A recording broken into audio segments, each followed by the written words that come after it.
music? China? What are they even saying? What is this Chinese rap music? Sounds like they're just saying ching chang chong. My chance new girl watch made in China. We play ping pong ball made in China. Hello and welcome to China Econ Talk. I'm your host, Jordan Schneider. So first, a request. If you're listening to this show, you presumably like it. And if you're listening to this show, you presumably also have at least one other friend who is interested in China, or economics, or technology, or a combination therein. So please tell that one friend about this show. Your humble host has a very fragile ego that can only be boosted by download numbers. So this week, we're kicking off a Future of U.S.-China Economic Relations mini-series with Melanie Hart, the Director of China Policy at the Center for American Progress. So Melanie is on today to talk about the future of U.S.-China relations. Melanie, welcome to China Econ Talk. Thanks for having me. So back in the mid-2000s, you were doing BD work in China for Qualcomm. It was a different era for sure. I'm curious what lessons you learned from that experience, or more broadly, working in the private sector for MNC at that time. Sure. So it was really useful for me to have spent time working in the Chinese market on the business side to understand how much potential so many American companies saw after China joined the WTO, and how hopeful and really positive the environment was, and how there was a lot of concern with regarding Chinese policy, but also a lot of positive trends as well. And people had there have always been problems. There's always been complaints about market opening in China. But on the whole, things were going in a really positive direction. And to contrast that with where we are today it's really shocking how much things have changed in a little over a decade and a half, I guess. Yeah, I'm a little bummed out to hear that answer, because when I showed up, which was, I guess, a little over 2 years ago now, everyone was already kind of angry and bitter. So to not have gotten like the halcyon days at all, I'm a little regretful for having not showed up earlier to the China scene. Yeah, it's really hard. I have a lot of friends in DC who work in consulting, and like a lot of other China people, went into U.S.-China relations because it seemed so great to have some small role in bringing these two great nations together and finding ways for the U.S. and China to work together, to work across the two countries, across the two languages. And, when people talk in Washington, they say, man, it kind of sucks doing China now. There's just, it's not exciting. All of the meetings are horrible. On the business side, it's just not fun the way it used to be. And that's something that makes me sad. I hope we get back to that other place one day. Well, it's, on the one hand, maybe it's not fun for the business consultants, but for the grand strategists out there, there's a whole lot more free space to roam, I imagine. Well, there's a lot of space to roam, but here at CAP, one of the issues I spent a lot of time on is U.S.-China cooperation and climate change. So where the kind of grand strategizing that we have to do today because of the direction China's going is completely different than the way we could do grand strategizing maybe 7 years ago, when you could focus all of your effort on thinking about how can the U.S. and China save the planet on issues ranging from climate change to ocean protection to forging a nuclear deal in the Middle East.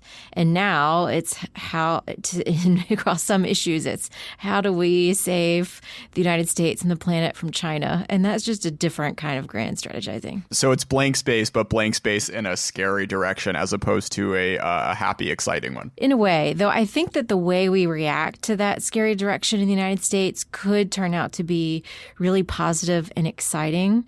We're hoping that here at the Center for American Progress, we're really working to channel the anxiety and concern about China into helping the United States get its act together and do some of the investments in good policy and cool things that will get our own country back into a really positive direction that would be sustainable and fantastic and exciting regardless of what's happening in Beijing.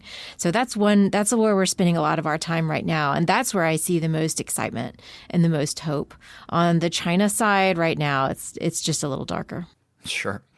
So let's start off this conversation with a bit of a meta question. So right now we're sitting in 2019, not 1949.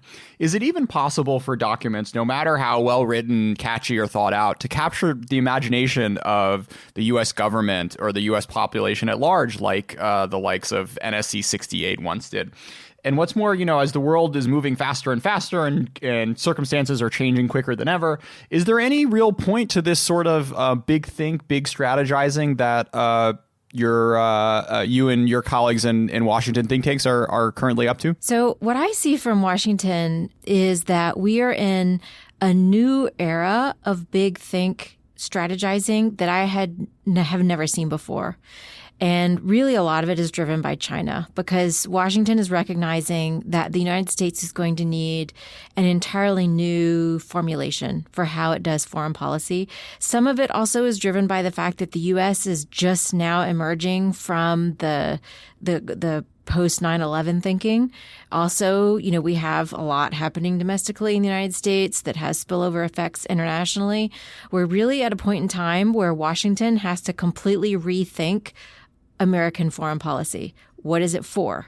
What are our goals? How do we achieve that? How much of it is domestic versus foreign resources and spending and focus? And so it's almost like Trump has broken the status quo. Sure. Xi Jinping has broken the status quo. A lot of the trends and the assumptions that people have been coasting on for decades are just gone. And from a think tank perspective, that means that everyone is literally sitting around working, trying to figure out how to write the future trajectory of our nation and the world for the coming decades. And that's a pretty exciting place to be. And I'm actually finding that there is an unprecedented degree of interest on the U.S. government side. And that ranges from the executive branch to the legislative branch.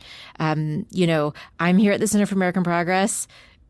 In general, our ideas are not going to be the kind of ideas favored by the Trump administration. I don't think I think it's okay to be clear that I'm really not a Trump supporter, and my organization tends to lean the other direction. But despite that, I'm being pulled into all kinds of advisory sessions with the executive branch at this point in time, because there are just a lot of smart people throughout Washington trying to figure out how to get this right. And it's much broader and much deeper than the Oval Office, and it goes through Congress as well. And so that's one of the things that makes us so hopeful about what we can do with this particular point in time and the challenges that we see. I think getting that out to the American people is a different kind of challenge. American people want to know first and foremost how they can be safe and prosperous at home. And that's become very difficult these days. I have 2 very young children. We pay a lot of money for childcare. It's not easy to be American middle class in 2019. I think it's harder than it was a few decades ago. So there's a lot of questions that need to be answered here at home.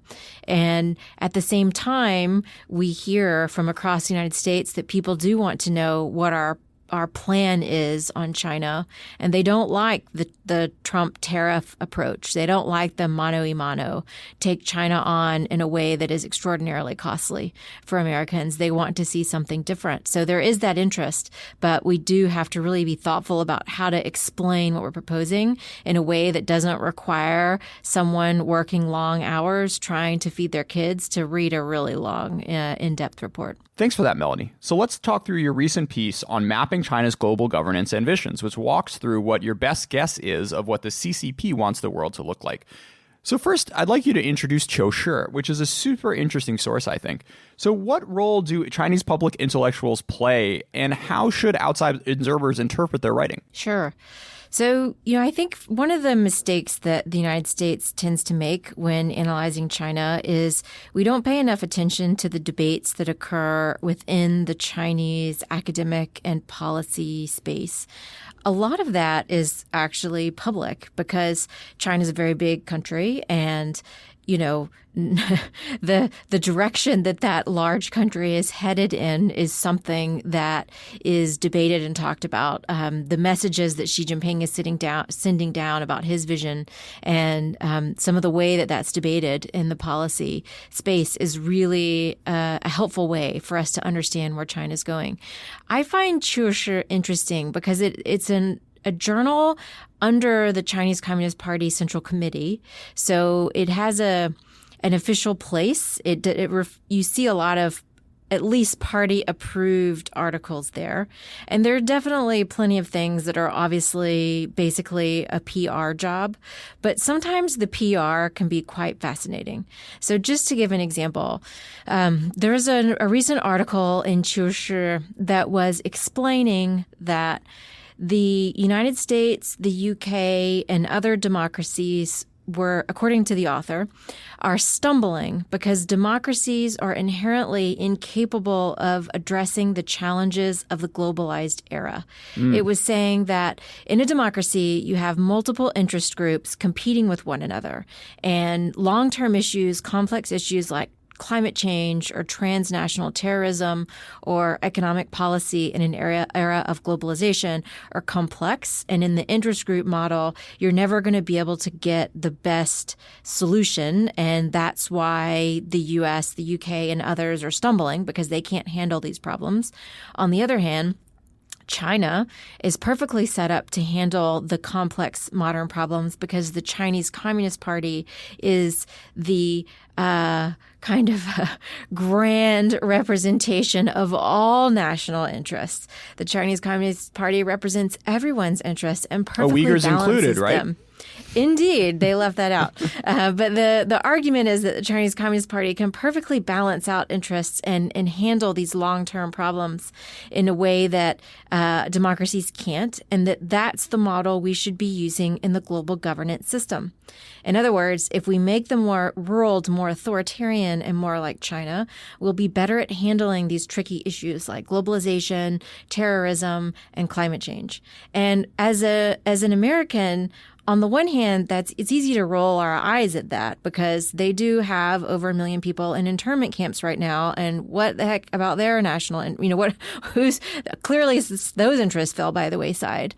And so it's clear that this is not necessarily a fact-based argument, but it's important to understand the argument that they're making and the ambition. It's a seeking facts-based argument, right? Yeah, indeed. The ambition that outlines the way that the Communist Party sees its ambition for the global system is a very important one. And although we roll our eyes at that argument and immediately think about Uyghurs, someone in Zimbabwe or Vietnam or Eastern Europe might not, or in the Middle East, for example. And so if that argument is going to land on favorable ears elsewhere, then we need to be really engaging in it directly and challenging it directly and being much more straightforward about where we see the problems and where we see the value in our democratic systems globally that we need to uphold. Any advice, just sort of an adjacent question, any advice for Chinese learners out there to figure out how to start reading between the lines of these sorts of sources and engaging with them on a first-hand basis? What should folks be looking for when they go into these sorts of texts? Well, I think if people don't have much time, the first and foremost thing to do is to read Xi Jinping's speeches for the domestic audience. He's delightfully straightforward, and we're not paying attention to him to our detriment. For example, my colleague Blaine Johnson and I, we co-wrote this piece on China's global governance ambitions. We're really fascinated by a speech that she gave to, I think, a propaganda work conference with the Chinese Communist Party. I believe it was in 2013 or thereabouts. Through that speech, she was belittling other Chinese leaders or Communist Party members who had been tricked and fooled into thinking that there might be value in pursuing some form of freedom, democracy, and human rights in China, including internet freedom. I mean, just the wording is fascinating. He's not just saying that this is not good for China. He's belittling anyone who would have been stupid enough to fall for that previously or today. that kind of attack on the more liberal thinking voices, even within the Chinese Communist Party, is, I think, revelatory of Xi Jinping's thinking and some of the conversations that we probably don't have access to. Once we pay more attention to that messaging that he's giving domestically, then you can look for the ways that pops up in the policy debates among Chinese academics and policy experts. Today, in this particular point, in this Xi moment in Chinese politics, my own view is that we have to read what Xi says first before we can see things popping appropriately in what the Chinese intellectuals say, because that's the North Star that they are all reacting to in some form or fashion. That's a thread that runs throughout all of the debates. Yeah. Myself, I did find that sometimes it's super like flowery and confusing, and sometimes there are actually very direct declarative sentences which are not nearly as hard and can really knock home some points. So hats off to the Xi speechwriters for making this stuff not quite as dull as it could otherwise be. One of the key takeaways you write about this is you say that, quote, Beijing's aim is to siphon off U.S. advantages and slowly shift the U.S.-China balance of power in small increments that do not immediately trigger U.S. defenses and enable Beijing to make large strategic gains without directly engaging a more dominant power in head-to-head competition. So what's behind this kind of gray zone tactical outlook? Sure. So, from China's perspective, the U.S. is the dominant power. China is the relatively weaker power. And therefore, China wants to strengthen itself in ways that don't trigger us to react. China doesn't want to have to face off against the United States directly. And so they use these salami slicing or gray zone tactics across a range of issues. A lot of people are familiar with the South China Sea, where China is expanding the territory it uses through incremental measures that are at first somewhat befuddling, and only over time does it become glaringly evident that they have built a giant island and they are using it for military purposes now. In the economic space, for example, China has these billion-dollar funds that it uses to acquire key U.S. companies and technologies, shuttle them back to Beijing, to China, and use them to replace the U.S. in global technology value chains. In the global governance space, we see China being, very careful. Xi Jinping doesn't go out internationally and say, I want the system to be more authoritarian and we're going to make that happen, because then everyone would push back. Instead, he goes to Davos and, gives a speech that sounds like it could be almost a Western president, because he's talking about how he's for diversity and globalization and openness. But, when you read the writings of Chinese policy experts, you realize that diversity means not all that democracy stuff, get more authoritarianism out there. And when you look at their actions, you see what they're doing is tabling and passing resolutions in the UN Security Council, in the UN Human Rights Council, that would give more legitimacy to states who deprive people of their human rights. So they're, put a gloss over China's overall behavior, say, hey, we're not here to rock the boat. We're not a destabilizing power. We're a peaceful nation.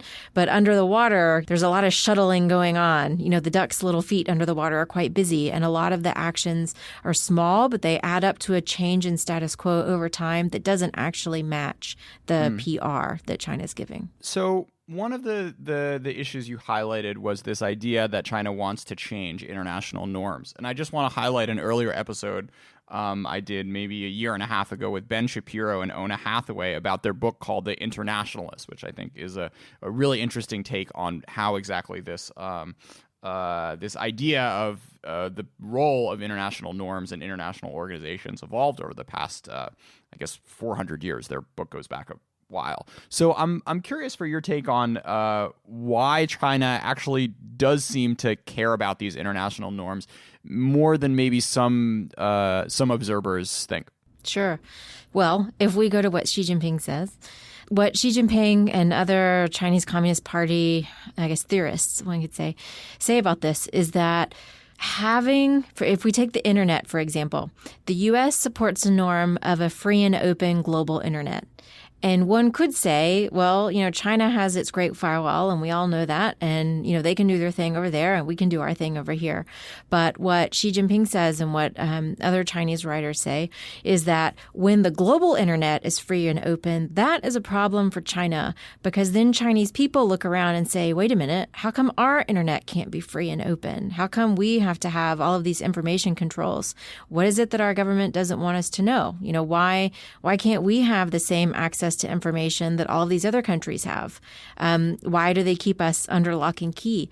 That creates a comparison that Beijing doesn't want, because the norm of a free and open global internet is a standard that Beijing does not intend to live up to, and it doesn't want to have to explain to its own people why it doesn't intend to live up to that standard and provide the same norm at home. And so today, China is highly dependent on global economic integration. It can't just turn its back on the rest of the world. So there's very highly likely that its citizens are going to know about global norms, and that creates a political risk for China if it's unwilling to meet those norms at home, particularly when it's really hard to argue for why, citizens in other nations can have free information, but yours can't. And so what Beijing's trying to do is water down the norm globally. Shift the norm globally to be more like what China does. And therefore, by doing what China does, it's not so risky for them anymore. It's interesting because it almost feels like, when I read certain debates on kind of privacy policy and data security in the U.S. with regards to what Facebook's doing, there almost seems to be a kind of natural drift in the past, 6 months or a year or so, towards not necessarily China models of the Great Firewall and such, but a much more aggressive kind of content moderation, silencing voices, making sure there aren't bad actors on your platforms, which is reminiscent of the types of arguments that Xi and friends make when it comes to internet policy domestically in China. Well, it's difficult. So there's really two different things happening at the same time, and I think it's important for us to separate the two. So one of them is a different issue, and that's privacy. There's a lot of concern and focus on the United States on data privacy, and Facebook, tracking all of us, taking our data without our awareness, selling it to third parties. A lot of mobile phone companies constantly tracking location data, selling it to third parties. And that's a problem that we have in the United States because we don't have privacy rules. We've just left everything to the companies to do whatever they want to do.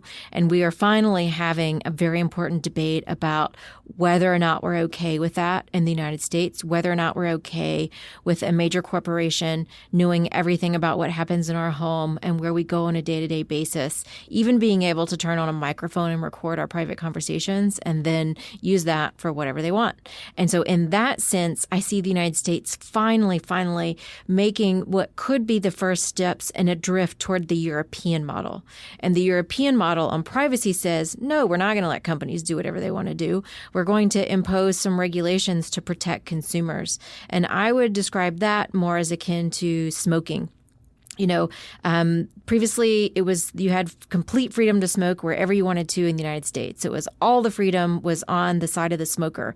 But the person who breathes the smoke everywhere, actually their freedom is being impinged upon because they can't go to a restaurant or even an airplane or a train without breathing in harmful cigarette smoke. And so the United States struck a balance that balanced the two kinds of freedoms. And that's what we're looking at on the privacy side, hopefully edging towards some kind of regulation so that we don't leave it all just to the company side. Separate from that, there's a different conversation about who is putting information online and whether or not it's true and whether it has nefarious purposes or not. On that front, the one general principle that we call for in our China strategy and what I hope to see the U.S. apply is focusing on transparency whenever possible so that we know exactly who's posting that information and can judge it ourselves. And then separately, taking down or blocking information that specifically hate information. That's different. That's kind of like, if someone wants to come and sit next to me and blow smoke in my face, that's that's undercutting my own freedom in a way that should be dealt with. And again, when someone's posting hate information, that's harming others in a way that should be dealt with. We can be all for freedom, but not for the freedom to murder people and steal things and post hate information.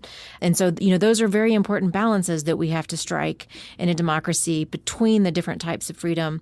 That is not what China's doing.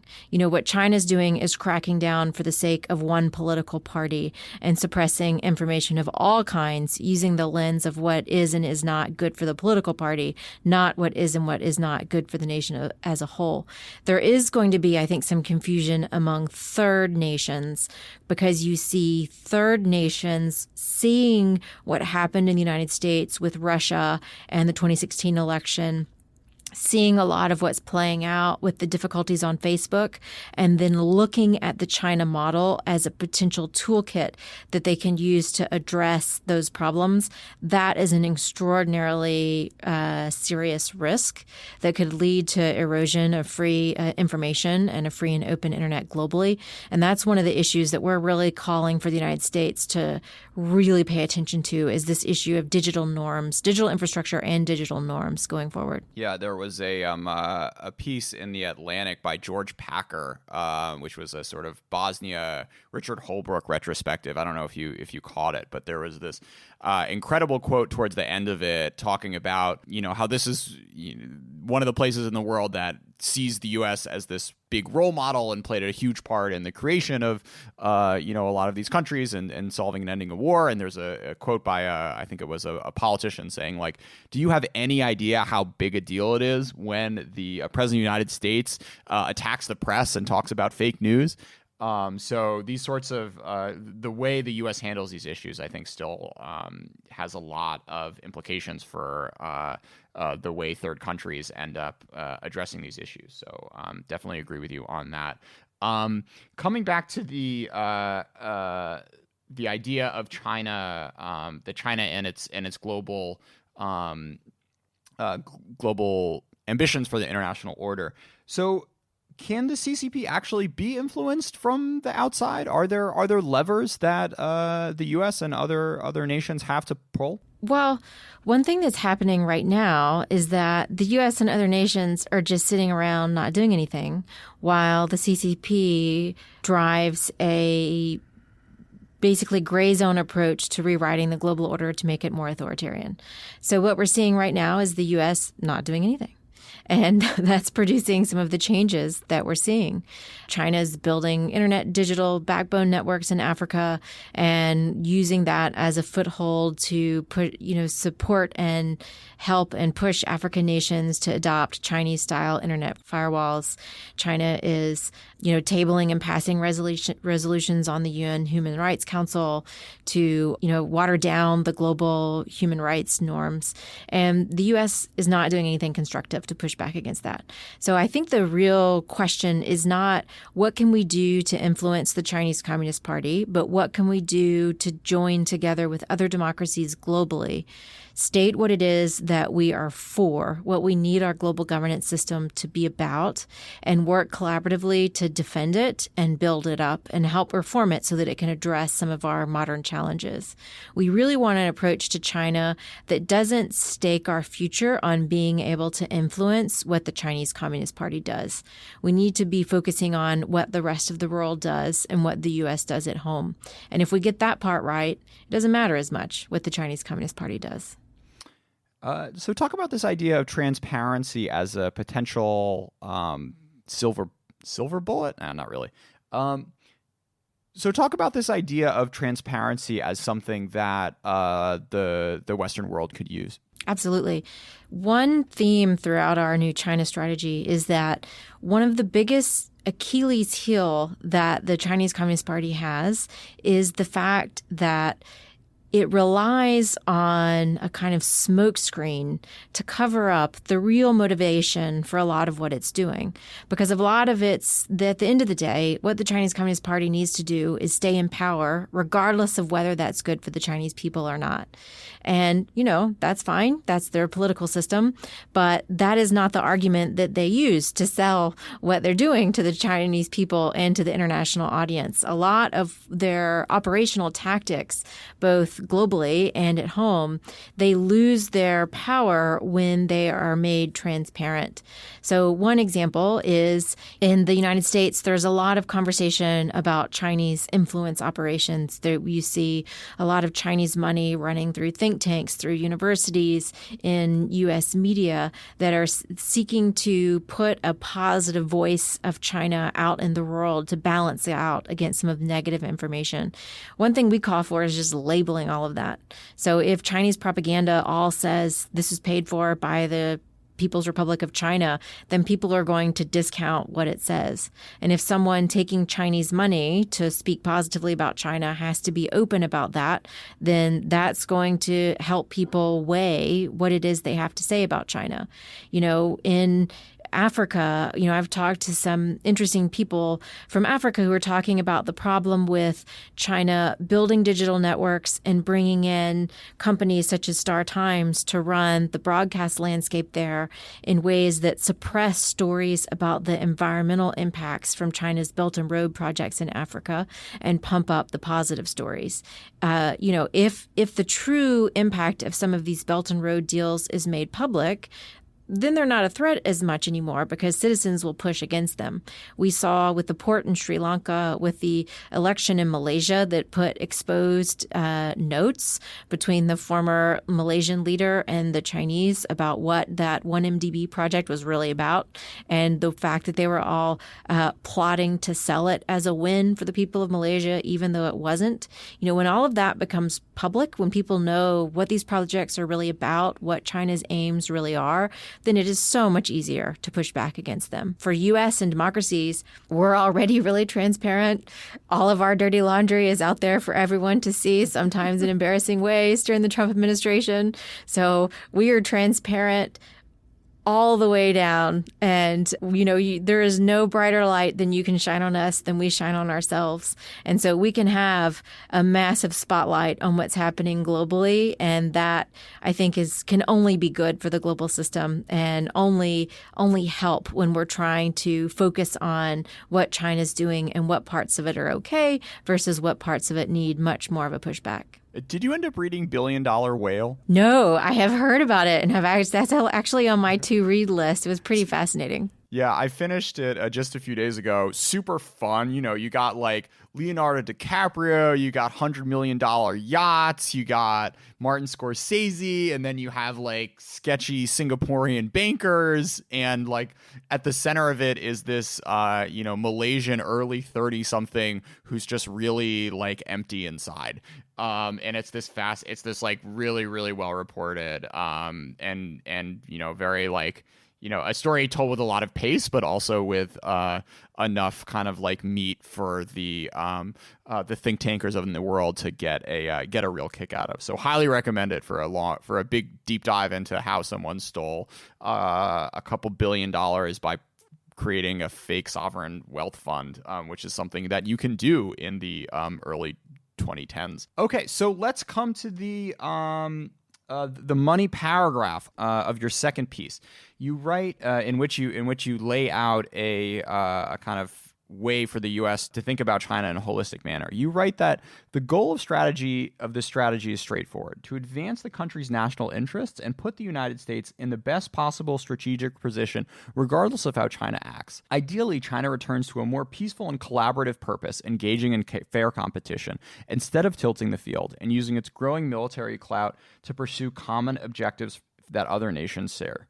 So what were other options for goals, and why did you choose this one in particular? We really wanted to be clear about two things. And the first thing is that, one big distinction between the Trump administration approach to China and our approach to China is that Trump, with his tariff approach, he basically is betting our future on our ability to change Beijing's mind about their trajectory. When you have hundreds of $billions of tariffs going back and forth, that is not a sustainable trajectory for the United States. Obviously, that's not going to be able to stay in place. And so that means he's hinging our economic prosperity on his ability to get China to make a really good deal and change everything. I'm pretty skeptical that that's going to work. And also, it ignores a lot of the other things that China is doing. What we would like to see is the U.S. focus on a foreign policy approach that will work regardless of what Xi Jinping does. Xi Jinping has been very clear in telling us, what does he want for his country? What does he want for the world? As I see American values and American interests, it doesn't match what we want for the world. And it doesn't match what we would want for U.S.-China relations. And that's okay. It's okay to have two different visions. But if we do, we need to be able to if we do have two different visions, and if those visions are in conflict, then we need to be able to pull apart a bit. And we need to have a trajectory for the United States that doesn't hook our future to China's, that gives us a sustainable path regardless of what happens in Beijing. And so a kind of independence, if you will, is very important. And secondly, we also wanted to be very clear that the goal here isn't to contain China, to put China in a box, to make China go away. In an ideal scenario, the best outcome would be one in which China, which is now the largest global economy measured by purchasing power parity terms, China uses its economic weight in ways that make the rest of the world better off, while making China better off as well, and uses its growing military in ways that lead to stability, not instability.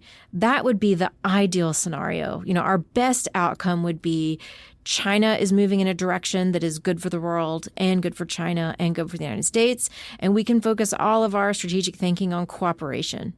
Right now, that's not what China's doing, and we have to just accept that and focus on how we can be great anyway. But we should leave that door open to the future and should always remind ourselves, ideally, we can things will turn back around again, and we should keep the door open and be ready to cooperate more at that time. But if it doesn't, we can't just sit around letting ourselves go down. So I just spent 2 years at a master's program in China and China studies, and doing it, I watched a lot of ITE, but didn't necessarily gain too many hard skills. Had I only known that at the University of San Francisco's new masterate in applied economics, I could have learned something to actually make me super employable. R, SQL, machine learning, all that good stuff you actually see on job listings in Silicon Valley and Zhongguancun, not necessarily have you watched all of Juan Lesong. So in this program, you can study the economics of platforms, auctions, and business strategy at the same time as you learn the tools of econometrics, experimental design, and machine learning. Plus, for all those non-US students out there, this program is designated STEM, so you can apply for a 3-year extension on your student visa and keep working in the US after you graduate. To learn more and get an application fee waiver, go to usfca.edu/Jordan. So coming to the operative catchphrase, we have limit, leverage, and compete. So do these just pop up driving to work, or is this something you think about for a long time and how to frame? I'm always curious how these get constructed. Sure. So I worked with my colleague Kelly Magsamen on this new strategy, and we worked on it for a little over a year. And we started out by basically laying out all of the pieces of things that we thought were wrong with U.S.-China relations, and all of the pieces of things that we thought needed to happen to get things on a positive trajectory. And that was very messy in the beginning, and not the kind of thing that one could easily convey to a very busy policymaker. So, we just spent a lot of time trying to figure out, what are the key themes throughout what are the pillars, if you will, that we have to get right to get to the point that we would like to see the U.S. Move and achieve. And Kelly, I have to completely credit Kelly with coming up with that concise and catchy 3-port concept to encapsulate the very more messy version of details that we had laid out about a year ago. But that really helped us to frame things up and hopefully communicate it in a very concise way. So let's talk about the first point for a little bit. So you define limit as where Beijing is exploiting U.S. openness in good faith to benefit Chinese interests at U.S. expense. The U.S. must impose safeguards or limits. So what do you say to the criticism that these sorts of restrictions are actually just kind of aping what China is doing domestically and not necessarily living up to the U.S. ideals of having a kind of open market where everyone is able to compete and invest? Sure. So we're very clear that we want to focus on the ways that China's using our openness against us by being more open instead of less. And one way we can do that is with transparency. So as I mentioned earlier, there's a lot of concern about Chinese funding, who it's going to, and what its intentions are. And so we call for people to just be transparent about that funding. We here at the Center for American Progress, we're a think tank. We're an official nonprofit, which means we're in U.S. tax terms a 501c3 organization. And we have to report a lot of information to the IRS that's public and anybody can search publicly, including our funding. But there's no requirement to report foreign funding. So we just call for all the think tanks to report all of their foreign funding and for that to be a requirement. We're happy to do it, and we think everybody else should too. So then if you have any concerns about who's funding what and whether it slants through research, well, it's all public. And the readers and receivers of that research can make their own decisions on if they're okay with where the funding came from. We've seen something like that in some of the pharmaceutical industry where now it seems to me I see more in media where people are being more open about who they received the money from before they talk about a potential drug. We're also talking about more openness in the commercial space. Right now, we have a situation where Beijing sets up multi-billion-dollar government funds and uses them to fund private Chinese companies to come over here and buy up sensitive American technology. Sometimes they do that by on their way over, they'll establish a subsidiary in Hong Kong, one in the Virgin Islands, and then come over and grab technology. So you have companies operating here and you have Chinese money flowing through our commercial markets, but nobody really is aware where it comes from. So we call for all incoming foreign investors from non-market economies to just have to declare 5 years of their ownership and financing before they participate in mergers and acquisitions here. We're not closing the door. We're just saying that to come in, you just have to tell us who you are. That just makes things more open and more transparent so that even a small company who might be considering a foreign partner can have the ability to do diligence on who that partner is, just like a multinational would be able to, or just like, ideally, the U.S. government would be able to. So we're really about more openness and more transparency rather than less. Compete was the other one I wanted to get into. You write where the United States is not effectively meeting the challenges posed by this new peer competitor. The U.S. must strengthen its ability to do so.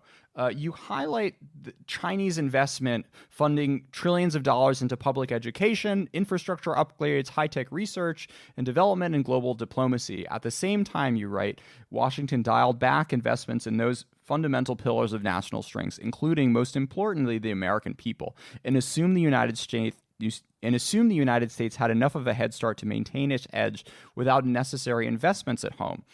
So I want to come back to something earlier you wrote. Earlier you were talking about the kind of view the American people have or don't have towards China.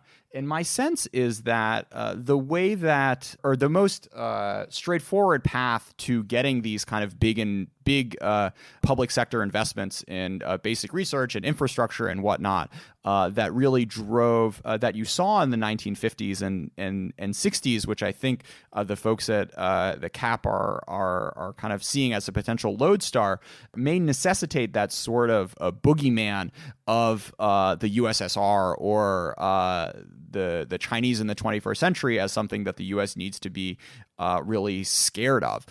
So is there a path in which the demonizing doesn't necessarily take place? And if that doesn't happen, then will anyone ever end up spending this sort of money to kind of reinvest in America that you call for in this piece? Sure. So that's a good question. So one thing that's fascinating about the United States is we tend to drift when we don't have a peer competitor. So, in World War II, the U.S. threw a lot of effort into making, important investments. And in the aftermath of World War II, in the Cold War, the U.S. did a lot on the industrial policy front, made sure that critical sectors of the country, people were getting the right education so that they could go in and work for the industries that we needed, that we were building infrastructure, that we were investing in R&D, that we were doing everything we could to be as sharp and as strong as we could. And then once the Soviet Union started stumbling and we didn't have a pure competitor, the U.S. has really kind of coasted since then. We have a lot of crumbling infrastructure. We have a really commercial approach to education that requires Americans to take out staggering loans just to go to college. We really just don't invest in the kinds of things we need to invest in to be a strong country because for decades we haven't had to. We've been able to be number one just by kind of jogging at a slow jog. And now you have China sprinting up behind us, and that hopefully will enable us to use our innate competitive genes to make the right decisions, to whip our policymaking process in shape and just take care of business at home. It's not okay that the average price of a college tuition at some of our best institutions is $50,000 a year, when that's also the median income for a lot of American families. That's not okay. When the financial aspect of the so-called American dream is so stacked against you, it's not possible to bootstrap yourself up into a globalized economy. And, we just haven't been making the investments we need to make. And hopefully the fact that we do now have a competitor easing up behind us, rapidly coming up behind us, will enable us to do the work we need to do at home to get that right. That's different from demonizing China. The reality is that a lot of American workers throughout the heartland are hurting because of the China impact on globalization. The combination of China entering the world market and the U.S. not doing anything to keep those communities strong, not giving them, new education opportunities, new workforce opportunities, new, social support so that they could take a gamble and move to a different city for a job and know that they could handle the rent and the childcare and the medical bills, even if they took the gamble of moving far away from where they grew up. We just don't have that support in place to deal with the China challenge. And the China challenge is real, and we need to fix that on the home front. So let's talk 2020 for a little bit. I think this is the first mention we've gotten of the Democratic primary on the China Econ Talk podcast. I'm curious, Melanie, if you could give us a little sense of what, if any, of this conversation we've been having over the past hour about U.S.-China relations and U.S.-China policy will play out in the Democratic primaries, and maybe call out any particular candidates who you think have some interesting or novel ideas on this front. Sure.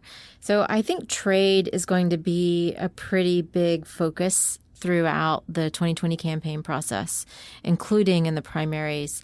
And that will be closely tied to U.S. domestic economic policy as well. I would expect that multiple candidates will be contrasting their approach to the Trump approach to China, to trade, and to the U.S. economy broadly. Some of my colleagues have talked to some particular interest groups in the United States that were harmed by the tariff war. Some of the farm groups, for example, are extraordinarily angry and upset about what that's done to their bottom line. We see Trump pursuing an approach to China that seems to make the problem worse, and the problem is real. And so I definitely expect that we'll see some alternative ideas and solutions from candidates. I hope that we'll see multiple Democratic candidates taking the approach that we propose, which is recognize this is a real challenge, and the number one way to address it is to focus at home and make America strong. When America is as strong as it can be, China is just naturally less of a threat. part of the reason you see people panicking right now is that we know we haven't been taking care of business at home. We have a lot of Americans living in poverty, unable to access education, unable to access a job, find a good job in this new globalized economy, and we're only as strong as our weakest link. So I expect that we'll see Democratic candidates talking a lot about how to make every link in that chain as strong as possible, and that being the bedrock of their approach to China and trade issues and economic issues broadly. So this show counts a fair number of enterprising undergrads and grad students, as well as amateur theoreticians, I guess, as listeners. So any advice for them, Melanie, on what aspects of this conversation you think needs the most theorizing that they could do on their next term paper? Sure. So, one thing that I always try to convey to people who are at the student stage, as I was for quite a long time, is that I think in studying U.S.-China relations, it's extraordinarily helpful to have depth somewhere. It can be really easy to just kind of skate along and jump around trying to cover every issue equally. But there's no substitute for knowing at least one piece of U.S.-China relations, whether that be in the security realm or the environmental realm or the commercial realm, knowing one piece of it all the way down to the ground so that you see how an issue plays out from start to finish, not just theoretically, but in real time.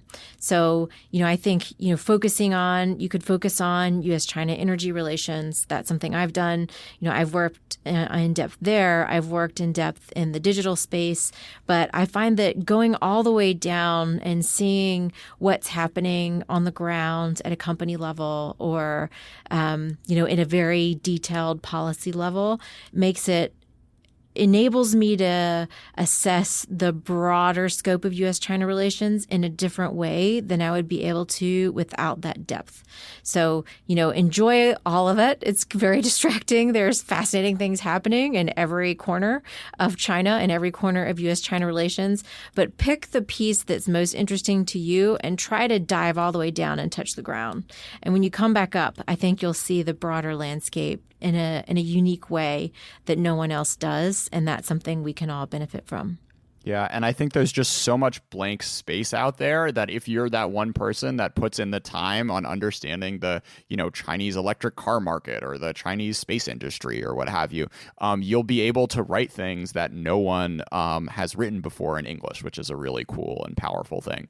And I also just would like to kind of make the pitch just as from like a culture side of things and understanding China, not necessarily from commercial and a government sector thing, is like pick whatever hobby you have and like find the Chinese analog and kind of dig deep into it, and you'll also just get a really cool, interesting perspective that you wouldn't get from delving into a lot of things. I just remember, to take an example, as from hip hop, if you listen to a lot of different hip hop, Chinese hip hop from a lot of different regions, you feel like you've traveled to these places and kind of understand what they're complaining about and what their dreams and aspirations are, and how the like Chongqing people hate the Chengdu people and why that is, and maybe there's some like deep stuff you can dig out of that. So definitely all in favor of kind of finding your little policy or culture home and really planting a flag there.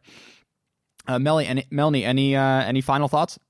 No, just that, if you do have a lot of people who are still at the student phase of their career but focusing on China, glad they are, and stay focused and come join us, because if nothing else, I think we'll have a lot of job opportunities going forward because China's not going away. The challenge is big, and the more great minds we have focused on this U.S.-China puzzle, the better. Melanie, thanks so much for being a part of China Econ Talk. Great. Thanks for having me.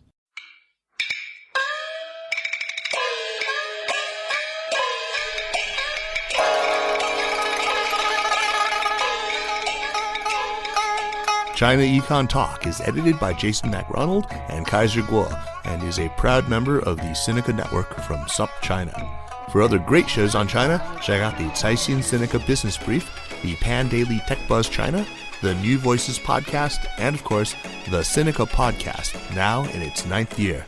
Until next week. Yeah,